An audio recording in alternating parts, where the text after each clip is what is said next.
মানুষের দেহের অত্যন্ত ক্ষুদ্র একটি অণুজীব মাইক্রোবায়োম যদি সুস্থ থাকে এবং কোমরের আকার যদি খুব বেশি বেড়ে না যায়, পাশাপাশি রক্তচাপ ও কোলেস্টেরলের মাত্রা কম রাখা যায়, তাহলে হৃদরোগের প্রতিরোধ করা সম্ভব।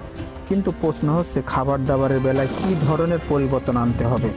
বেশি করে আঁশযুক্ত খাবার খান। যেসব খাবারে প্রচুর পরিমাণে ফাইবার বা আঁশ আছে সেই সব খাবার খাবেন। এইসব খাবারের কারণে শরীরে স্বাস্থ্যকর ব্যাকটেরিয়া তৈরি হয়। কোলেস্টেরলের মাত্রা নিয়ন্ত্রণের মধ্যে রাখতে সাহায্য করে এই ব্যাকটেরিয়া। বেশি আঁশ আছে এরকম সবজির মধ্যে রয়েছে যেমন সিম, মটরশুঁটি জাতীয় সবজি, কলই ও ডাল জাতীয় শস্য। পুষ্টিবিজ্ঞানীরা বলছে আলু এবং শেকড় জাতীয় সবজি খোসা সহ রান্না করলে সেগুলো থেকে প্রচুর পরিমাণ আঁশ পাওয়া যায়। এছাড়াও তারা হোলগ্রেইন আটার রুটি এবং বাদামি চাল খাবার খাওয়ারও পরামর্শ দিয়েছেন।